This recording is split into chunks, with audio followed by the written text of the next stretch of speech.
let's talk about the most recent Oda break, because it kind of came abruptly since chapter 1131 was released, and then 2 weeks before that Oda he went on break. I'd say for about 2 to 3 days the community wasn't really sure whether or not Oda was actually going on break, so it was up in the air one day whether he was going on break, and then it was revealed, hey, he's not actually going on break. So it was just a lot of misunderstood information. But then an official statement was released by Shonen Jump's editorial department that Oda was going on break because of his health, and they were unable to make the correction that One Piece would be on break this week. Fans, they're a little concerned because typically whenever it's announcements like this, Oda is the one to do it. So the fact that it was Shonen Jump that they were the ones to say this is a little bit concerning.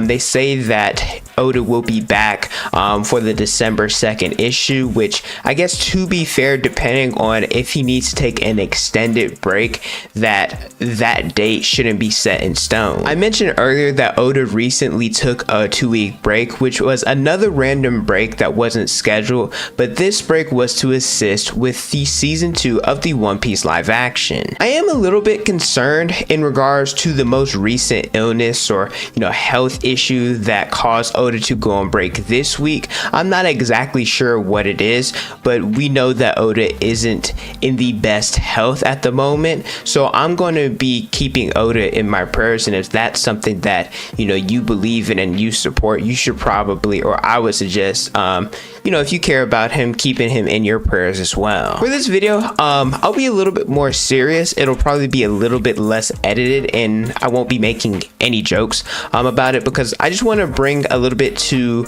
attention Oda's health history, what this means for the current state and the future of One Piece, and just bring to light a little bit more about the manga and anime industry, because this isn't necessarily just an Oda thing. There's been a lot of mangaka that have suffered just different health related issues because of their hard work and dedication to their stories. Starting with Oda, he has been drawing One Piece for about 30 years, since 1997, and you could probably argue that it was even earlier than that because of rough sketches and brainstorming. And heck, we even saw Oda working with his one-shot Monsters that released in 1994. As time went on, if you guys didn't know, back in the day, Oda didn't take that many breaks, and he started taking a little bit more. Nothing compared to what he takes now, but definitely back in the day he didn't take nearly as much breaks as he should have, which you can argue makes a little bit of sense.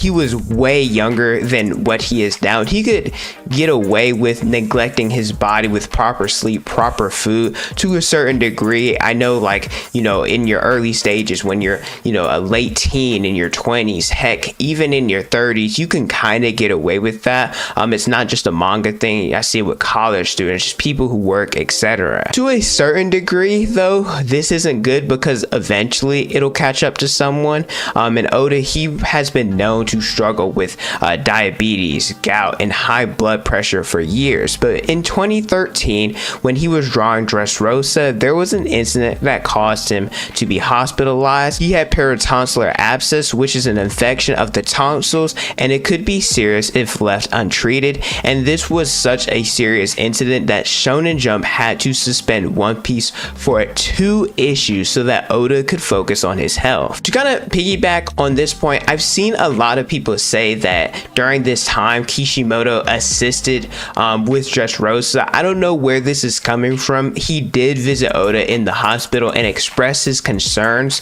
about how hard Oda is pushing himself, but there is no evidence to say that Kishimoto assisted with that arc. They respect each other and have had different references in their respective mangas. I've seen this circulating more and more on TikTok, on Twitter, just everywhere, and this is false information. I am open to to admit that I'm wrong if someone's able to find like a valid source of information like an interview or something. More recent, I guess I'll call them health scares, include 2020 during the height of the pandemic. Oda had one. More recently, he had to get surgery for an astigmatism, and then the most recent health scare, we're not entirely sure what the cause of this is. Oda, he's getting older. He'll be 50 at the start of the new year, so that's why fans are a little bit concerned about his health. I'll talk about Oda and the state of One Piece a little bit later, but I do want to bring attention to the manga and anime industry because their conditions, man, they are really harsh. It's pretty terrible what I read, what some of these people go through. Oshinoko season 2 kind of gave me a little bit more insight into what these industries deal with when it comes to deadlines, how much free time monthly manga artists have compared to the Woman Who series, which was Tokyo Blade, that was releasing weekly, constantly having to brainstorm and hit these different deadlines. And because Oda, he's more established, if he needs breaks, he has the ability to, because One Piece is so popular. If he doesn't take a break, it would hurt Viz more than it would help them. It's unfortunate, but other series that are just starting out and finally got their foot through the door, they don't have that luxury because the manga industry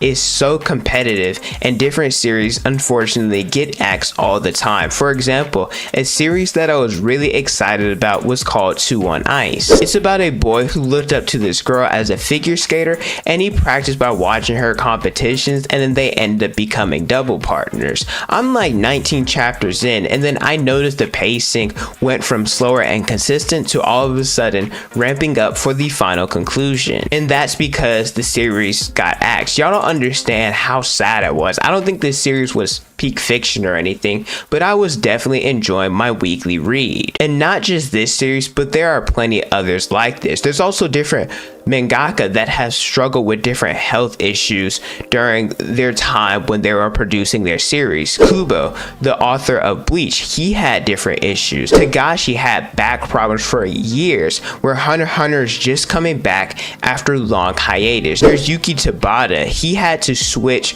Black Clover from a weekly series to a quarterly series, and I could go on. The manga industry is hard, competitive, and very unforgiving, and the same with anime, specifically animation. We see how the map of workers look, how understaffed and overworked they are. Blue Lock season 2 had to cut out a lot of the actual fluid animation because they weren't trying to pay animators like that, which is why we got frame lock, we got PNG lock instead of Blue Lock, which is unfortunate because Blue Lock's manga was the highest selling one of 2023. So fans, they deserved a good adaptation. I don't necessarily want to do like these industries too negative because there's definitely been a shift in better quality and focusing on the health of the workers and the artists in the industry compared to the past, but there's still a long way to go for having a true health and work-life balance. But if you guys have made it this far into the video and you're enjoying the content, let me know by leaving a like, subscribing to the channel, and hitting the notification bell so you guys never miss out on a new video. I pump out different One Piece content all the time. What does this mean for the future of One Piece? We're in the final saga and there's only a few arcs left, which include Elbaf, Lodestar,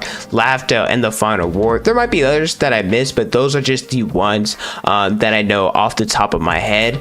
It'll take a minute for One Piece to conclude. Personally, I think it's going to be 10 years minimum because of the Final War and Elbaf. They've been hyped up for so long. It'll take Oda probably a few years to properly conclude those arcs. As a fan, I want Oda to take as long as he needs. True fans, they will be here and willing to wait for whenever One Piece returns, if indeed he has to take a long hiatus. At the same time, for someone whose entire life dang near has been devoted to this series, who am I to tell him to stop? Because dreams are an essential message within the series. there's been different characters that have reiterated how important it is. For example, Zoro, he said it himself that to accomplish his dream, he's willing to do anything, even if that means that death is the alternative. This reminds me so much of a professional athlete who's constantly injured, and they devoted their entire life and sacrificed so much to get to the pro level, and then they get injured. How could I tell someone that they need to retire when they're so passionate about this? Which is why I love it whenever those athletes find a way to bounce back from injury, all the adversity that they had to go through,